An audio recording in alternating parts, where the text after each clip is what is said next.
The Grapes of Wrath, page 112, paragraph 2, sentence 5.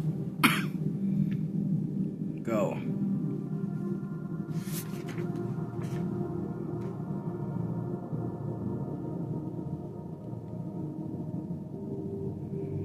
I'm only going to start when I want to, and that's whenever I find where I'm at. I'm going to count how many sentences. Here we go. Alright, go. The big frying pan and the big stew kettle, the coffee pot. When it gets cold, take the rack out of the oven. That's good over a fire.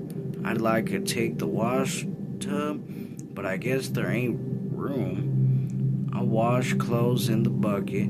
Don't do no good to take little stuff. You can cook little stuff in a big kettle, but you can't cook big stuff in a little pot. Take the bread pans, all of them. They fit down inside each other. She stood and looked about the kitchen. You just take that stuff I told you, Tom. I'll fix up the rest. The big can of pepper and the salt and the nutmeg and the grater. I'll take all that stuff just at the last. She picked up a lantern and walked heavily into the bedroom, and her bare feet made no sound on the floor. The preacher said, "She looked tired."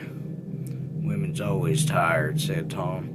"That's just the way women is, except at me once and again." "Yeah, but tireder than that. Real tired, like she's sick and tired." Ma was just through the door, and she heard his words. Slowly her relaxed face tightened, and the lines disappeared from the taut, muscular face. Her eyes sharpened, and her shoulders straightened. She glanced about the stripped room. Nothing was left in it except the trash. The mattresses, which had been on the floor, were gone. The bureaus were sold. On the floor lay the broken comb, an empty tulicum powder can, and a few dust mice. Ma set her lantern on the floor. She reached behind one of the boxes that had served as chairs and brought out a stationery box, old and soiled and cracked at the corners.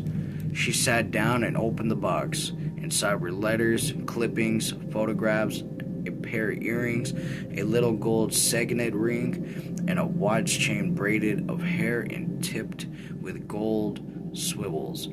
She touched the letters with her fingers, touched them lightly, and she smooched a newspaper clipping on which there was an account of Tom's trial. For a long time she held the box, looking over it, and her fingers disturbed the letters, then lined them up again. She bit her lower lip, thinking, remembering, and at last she made up her mind.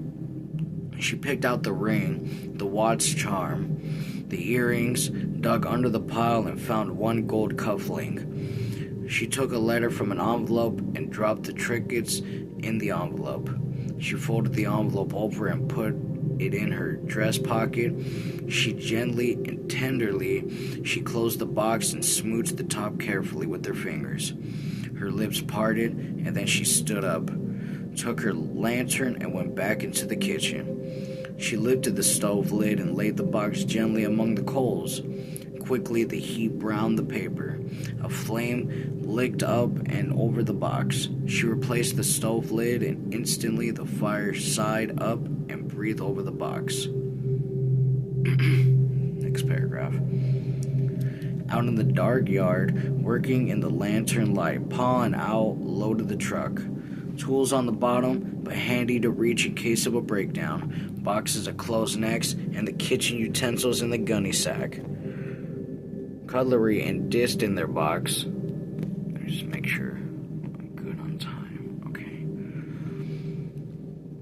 Boxes of closed necks and the kitchen utensils in the gunny sack. Cutlery and dishes in their box, then the gallon bucket tied on behind. They made the bottom of the load as even as possible and filled the spaces between boxes with rolled blankets. Then over the top they laid the mattresses, filled the truck in level, and they spread the big tarpaulin, just called a tarp, over the load, and Al made holes in the edge, 2 feet apart, and inserted little ropes and tied it down to the side bars of the truck. "Now, if it rains," he said, "we'll tie it to the bar above, and the folks can get underneath, out of the wet, up front where it'll be dry enough." And Paul applauded. "That's a good idea." "That ain't all," Al said. "First chance I get, I'm going to fin a long plank and make a ridge pole and pull the tarp over it, and then it'll cover and the folks will be out of the sun too." And Paul agreed. "That's a good idea. Why don't you think of that before? ? "I ain't had time," said Al. "Ain't had time? Why, Al, you could have had coyotes all over the country. God knows where you've been these last 2 weeks. Scuffling a feller got to do when he's leaving the country," Al said. Honestly, I thought stuff was scuff. My bad. And then he lost some of his assurance. "Paul," he asked, "you glad to be going, Paul?" "Huh? Well, sure. Leastwise, yeah. We had hard times here, of course. It'll be all different out there. Plenty of work and everything. Nice and green and a little white house and orange growing around. It's all oranges everywhere." "Is it all oranges everywhere?" "Well, maybe not everywhere, but plenty places." The first gray of daylight began in the sky, and the work was done. The kegs of pork ready, and the chicken coop ready to go on top. Ma opened the oven and took out the pile of roasted bones, crisp and brown, with plenty of gnawing meat left. Ruthie, half awakened, and slipped down from the box and slept again, but the adults stood around the door, shivering a little and gnawing at the crisp pork. "Guess we ought to wake up Grandma and Grandpa," Tom said. Get along on towards the day." Ma said, "Kinda hate to the last minute. They need the sleep. Ruthie and Winefield ain't hardly got no rest neither." Well, they can't all sleep on top of the load," Paul said. said Paul. "It'll be nice and comfortable there." Suddenly the dog started up from the dust and listened, and then with a roar went barking off in the darkness. "Now what the hell is that?" Paul demanded. In a moment they heard a voice speak reassuringly of the barking dogs, and the barking lost its fierceness. Then footsteps and a man approached. It was Macaulay Graves, his hat pulled down. He came near timidly. "Morning, folks," he said. "Why, Molly," Paul waved the ham bone he held. "Step in getting some pork for yourself, Molly?" "Well, no," said Molly. "I ain't hungry exactly." "Oh, get, Molly, get here." Paul stepped into the house and brought out a hand of spare ribs. "I wasn't aiming to eat none of y'all's stuff," he said. "I was just walking around and thought how'd you be going, and I'd maybe say goodbye." "Gone a little while now," said Paul. "You'd have missed us if you'd come an hour later, all packed up. See? ? All packed up. Molly looked at the loaded truck. "Sometimes I wish I'd find my folks." Ma asked, "Did you hear from 'em in California?" "No," said Molly. "I ain't heard, but I ain't been to look in the post office. I'd to go in sometimes." Paul said, "I'll go down, wake up Grandma and Grandpa, tell them to come on and eat. We're going before long." And Al was sauntered towards the barn. "Molly, you squeezed in with us and go? We'll try to make room for you." Molly took a bite of meat from the edge of the rib and chewed it. "Sometimes I think I might, but I know I won't," he said. "I know perfectly well the last minute I run and hide like a damn old graveyard ghost." Noah said, "You gonna die out in the field someday, Molly?" "I know I thought about that. Sometimes it seemed pretty lonely, and sometimes it seemed alright, and sometimes it seems good. Don't make no difference. But if you could come across my folks, That's really what I come to say. If you come on any of my folks in California, tell them I'm well. Tell them I'm doing alright. Don't lead them on I'm living this way. Tell them I'm coming soon and I'm getting the money. Ma asked, "And will you?" "No," Molly said softly. "No, I won't. I can't go away. I gotta stay now. Time back, I might have went, but not now. Philly gets to thinking and he gets to knowing I ain't never going." It sucks. The light of the dawn was a little sharper now. It paled the lanterns a little, and Al came back with Grandpa struggling and limping by his side. "He wasn't sleeping," Al said. "He was stepping on back of the barn. Then something wrong with him." Grandpa's eyes had dulled, and there was none of the old meanness in them. "Ain't nothing the matter with him," he said. "I just ain't a-going." "Not going?" Paul demanded. "What do you mean you ain't going?" "Why, here we're all packed up and ready. We gotta go. We got no place," next page, "to stay." "I ain't saying for you to stay," said Grandpa. "You go right on along. Me, I'm staying. I'll give her a good old all-night Mosley. This here's my country. I belong here, and I don't give a damn if there's oranges or grapes crowding a fella out of bed even. I ain't going. This country ain't no good, but it's my country. No, you all go ahead. I'm just staying right here where I belong." They crowded near to him. Pa said, "You can't, Grandpa. This here land's going under the tractors. Who'd have cooked for you? How'd you live? You can't stay here. Why, with nobody to take care of you, you starve." Grandpa cried, "God damn it, I'm an old man. I can still take care of myself. Molly here getting along, huh? I can get along as good as him. I tell you, I ain't going and you can lump it. Take Grandma with you if you want, but you ain't taking me, and that's the end of it," Pa said helplessly. "Now listen to me, Grandpa. Just listen to me just a minute."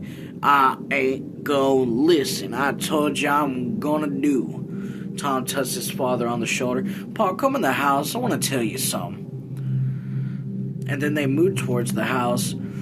He called, "Ma, come here a minute, will you?" In the kitchen, one lantern burned and the plate of pork bones was still piled high. Tom said, "Listen, I know Grandpa got the right to say he ain't going, but he can't stay. We know that." "Sure he can't stay," said Paul. "Well, look, if we got to catch him and tie him down and lure him to a little bit of hurting, and he'll get so mad he'll hurt himself. Now, we can't argue with him. We could get him drunk, he'll be all right. We got any whiskey?" "No," said Paul. "There ain't a drop of whiskey in the house, and John got no whiskey. He ain't never had none when he ain't drinking." Ma said, "Tom, I got a half a bottle of some syrup I got from Winefield when he had them eraches. They think that might work? Used to put Winefield to sleep when his eraches was bad." "Might," said Tom. "Get it, Ma. We'll give her a try anyways." "I'll throw it out of the trash pile," said Ma. She took the lantern and went out, and in a moment she came back with a half bottle full of a black medicine. Tom took it from her and tasted it. "Don't taste bad," he said. "Make up a cup of black coffee, good and strong. Let's say 1 tablespoon. Better put a couple tablespoons." Ma opened the stove and put a kettle inside. Down next to the coals, she measured the water and coffee into it. She had to give it to him in a can, she said. She got the cups all packed. She said, "We got the cups all packed." Tom and his father went back outside. "Billy got the right to say what he gonna do. Say, who's eating spare ribs?" said Grandpa. "We ain't," said Tom. "Ma's fixing you up a cup of coffee and some pork." He went into the house and he drank his coffee and ate his pork. The group outside of the growing dawn watched him quietly through the door. They saw him yawn and sway as they saw him put his arms on the table and rest his head on his arms and go to sleep. He was tired anyways, said Tom. Leave him be. Now they were ready. Grandma, giddy and vague, saying, "What's all this? What are you doing now? So early." She was dressed and agreeable, and Ruthie and Winefield were awake. Those are the two kids. But quiet with the pressure of tiredness and still half dreaming. The light was stifling rapidly over the land, and the movement of the family stopped. They stood above, reluctant to make the first active move to go. They were afraid. Now that the time had come, afraid in the same way Grandpa was afraid. They saw the shed take shape against the light, and they saw the lanterns pale until there was no longer cast their circle of yellow light. The stars went out, few by few, towards the west, and still the family stood about like dream walkers, their eyes focused paranormally,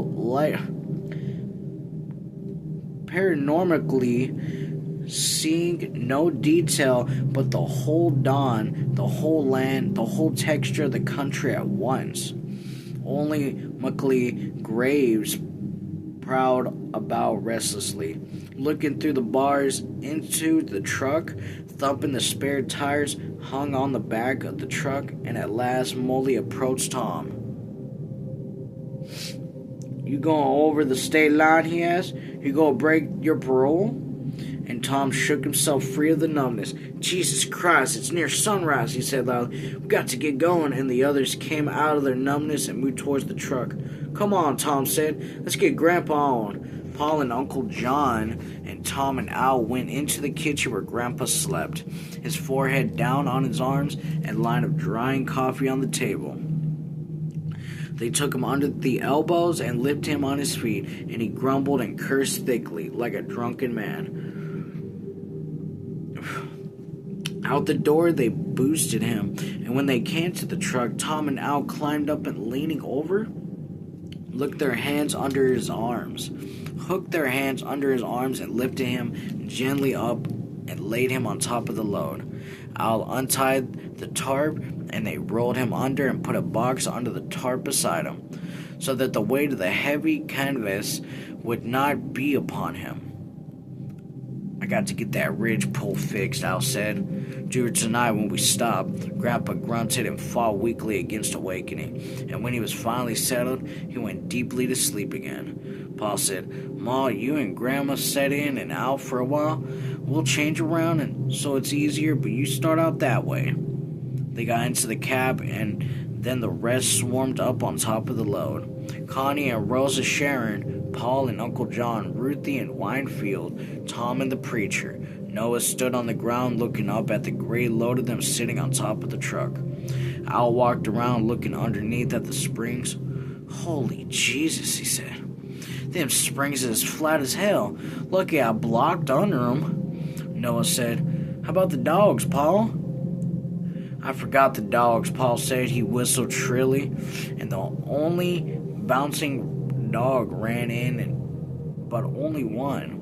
Noah caught him and threw him up on the top, where he sat rigid and shivering at the heights. "Got to leave the other two," Paul said. "McCoy, will you look after him some? See they don't starve?" "Yeah," said Malloy. Malay? "I'd like to have a couple dogs." "Yeah, I'll take 'em." "Take 'em chickens too," Paul said.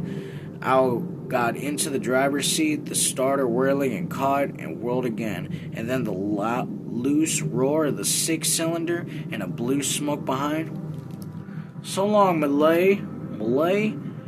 Al called, and the family called, "Goodbye, Malay."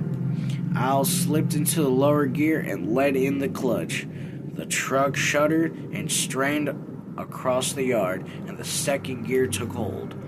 They clawed up the little hill, and the red dust arose above them. "Christ, what a load," said Al.